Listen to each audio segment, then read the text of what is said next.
Hello বন্ধুরা, আমি তোমাদের মমতা। আজকে নতুন একটা ভিডিওতে তোমরা সবাইকে স্বাগত। তো বুঝতেই পারছো আজকে আমাকে দেখে যে আমি নিশ্চয়ই হয়তো কোনো গেট ওয়েট নিয়ে কিছু করতে চাইছি, কিন্তু একদমই না। এটা হচ্ছে তোমাদের জাস্ট একটা ভিডিওতে দেখানো। তো আমরা এখন ফ্ল্যাটে থাকি, এটা অনেকেই জানে। তো ফ্ল্যাটে আমার এবছর ফার্স্ট লক্ষ্মী পুজো, যেটা আমি প্রত্যেক বছর নিজেই করি। তো এবছরও নিজেই করবো, ওই জন্য আমি তাতে করে রেডি হয়ে গেছি, দেখতেই পাচ্ছ শাড়ি ঠাড়ি পরে।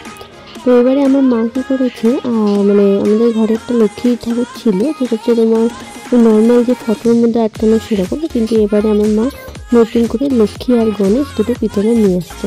তো এই যে দেখতেই পাচ্ছ, এই যে লক্ষ্মী আর গণেশ খুব সুন্দর হয়েছে, আমার খুব ভালোও লাগে পুজো করতে। তার জন্য আজ আমি নিজেই বসে পড়েছি, এই যে নিজেই সব কিনে এনেছি, খড়ি, মুরগি, নাড়ু, ফল নিজের মতো করে একটা একটা করে কিনে এনেছি, এনে নিজেই পুজোটা সেরে নেবো। তো চলো তাতে করে পুজোটা সেরে নিই, তোমরাও দেখতে থাকো পুজো। আর আমি কিন্তু খুব একটা ভালো করে পারি না, বাট নিজের ঘরে নিজেই পুজো করতে পারি আমি। যাই হোক, সেটা পরের কথা। তো আর আমাদের কোনো ব্রাহ্মণ দিয়ে পুজো করা হয়ও না, আমাদের আমরা নিজেরা পুজো করে নিই। তো চলো তাতে করে পুজোটা সেরে ফেলি। আর আমার ভিডিওটা করার কারণ হচ্ছে একটাই, যেহেতু আমাদের তখন নতুন লক্ষ্মী আর গণেশ এসছে, আর তার জন্য এই ভিডিওটা করলাম। তো তোমরা দেখতে থাকো।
আমার পুজো দেওয়া কমপ্লিট, এবার চলো সবাই মিলে একটু একটু করে প্রসাদ খেয়ে নিই।